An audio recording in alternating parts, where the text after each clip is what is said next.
दोस्तों आज की इस वीडियो में मैं बताने जा रहा हूं कि शॉर्टकट से मंजिल पाने वाले लंबे समय तक नहीं टिक पाते हैं। नमस्कार दोस्तों, मेरा नाम रवि आर्य, आप सभी का स्वागत है ट्राई टू सक्सेस में। दोस्तों जीवन कई कठिनाइयों से भरा हुआ है। हर कोई अपने सपने पूरे करने के लिए कड़ी मेहनत करता है, मगर इनमें से कुछ लोग ऐसे होते हैं जो मंजिल पर जल्दी से पहुंचने के लिए शॉर्टकट का रास्ता अपना लेते हैं।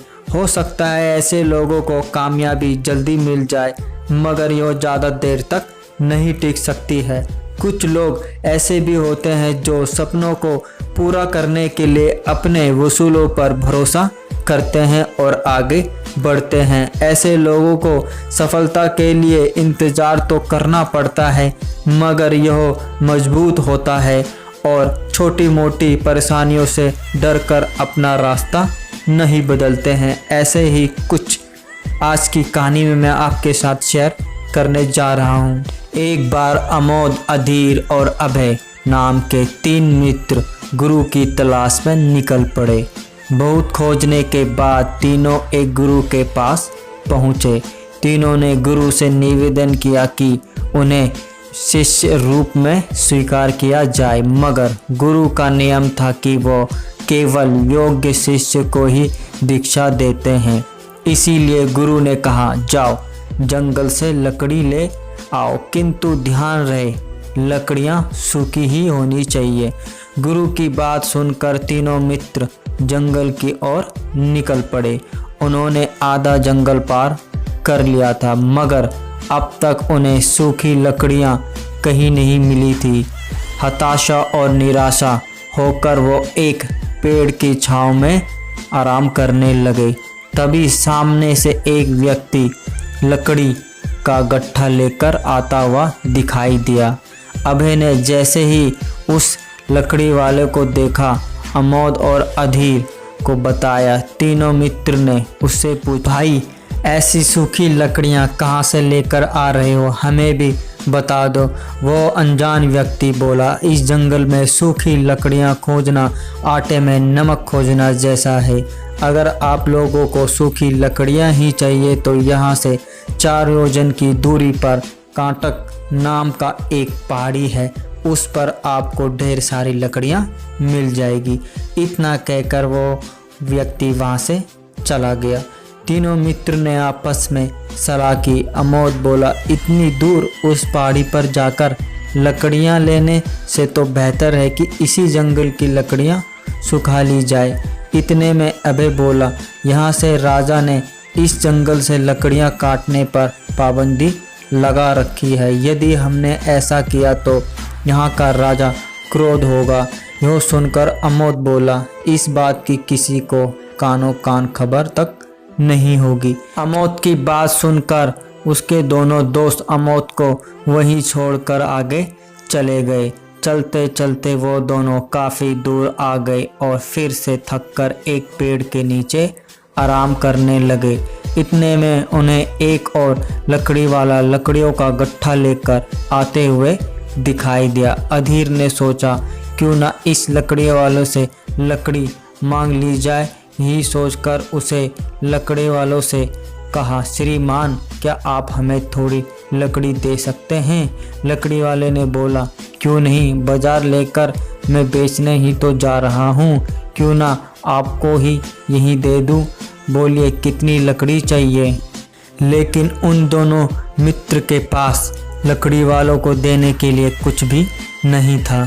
अधीर ने कहा, हमारे पास आपको देने के लिए कुछ भी नहीं है। तो लकड़ी वालों ने लकड़ी देने के लिए इनकार कर दिया। दोनों मित्र निराश होकर फिर से आगे बढ़ने लगे। अचानक अधीर ने पीछे मुड़कर देखा तो लकड़ी वाला लकड़ी का गट्ठा रास्ते में रखकर पानी पीने के लिए जा रहा था।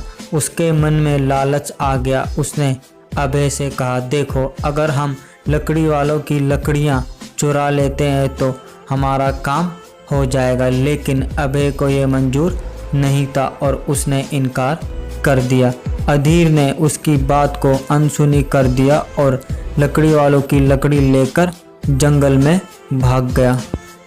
अधीर की इस बात पर अभय को बहुत गुस्सा आया, मगर वो कंटक पहाड़ी की तरफ आगे बढ़ गया। पहाड़ी पर पहुंचकर जब उसने पीछे देखा तो दूर दूर तक केवल घना जंगल दिखाई दे रहा था।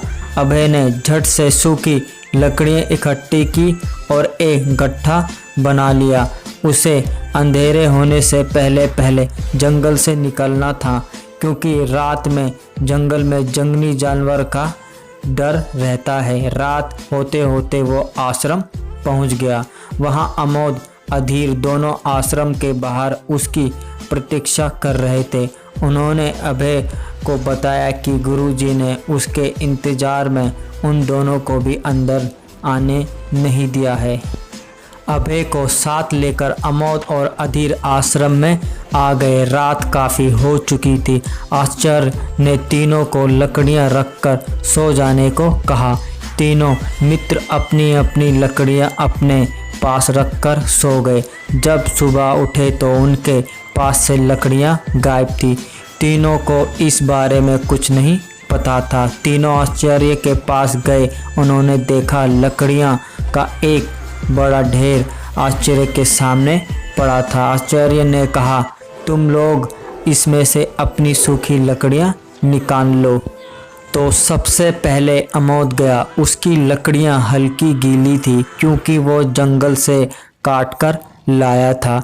उसने अपनी लकड़ियां ना लेकर उतनी ही सूखी लकड़ी निकाल ली। उसके बाद अधीर की बारी आई। वह लकड़ियां चुरा कर लाया था, इसीलिए उसे अपनी लकड़ियों की कोई पहचान नहीं थी। उसने अभय को पहली लकड़ियां निकालने को कहा। अभय ने अपनी लकड़ियां चुननी शुरू की तो उसकी 2 लकड़ियां कम निकली। उसने आचार्य से कहा, मेरे गट्ठर से 2 लकड़ियां कम है। तो आचार्य ने कहा, अमोद का गट्ठर में देखो। अभय ने अमोद का गट्ठर देखा और उसे उसकी 2 लकड़ियां मिल गई। अब फिर से बारी थी अधीर की। अधीर घबरा गया था कि कौन सी लकड़ियां चुने। उसने जैसे तैसे कुछ लकड़ियां चुन ली। अब आचार्य बोले, अमोद सच बताना, तुमने अभय के गट्ठर की 2 लकड़ियां क्यों ली? अमोद ने कहा, गुरुदेव, मैं लकड़ियां पास के जंगल से काटकर लाया था, जो पूरी तरह से सूखी हुई नहीं थी, इसीलिए मैंने सूखी लकड़ियां निकाल ली, किंतु मुझे नहीं पता था कि वो अभय की निकलेगी। आचार्य बोले, तुम नहीं जानते जंगल से लकड़ियां काटना राजद्रोह है? अमोद सिर झुकाते हुए बोला, गुरुदेव, मुझे क्षमा कर दीजिए।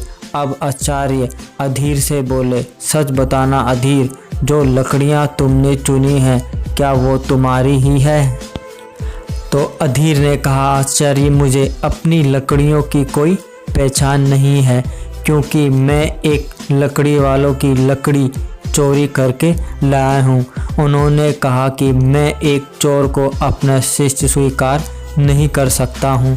इसके बाद आचार्य ने अभय से कहा, तुम्हें कुछ कहने की आवश्यकता नहीं। जो अपनी 2 लकड़ियाँ पहचान सकता है वो निश्चय ही बड़ी मेहनत से लाया होगा। लाओ, अपनी समिधाएं यज्ञ से पास रख दो।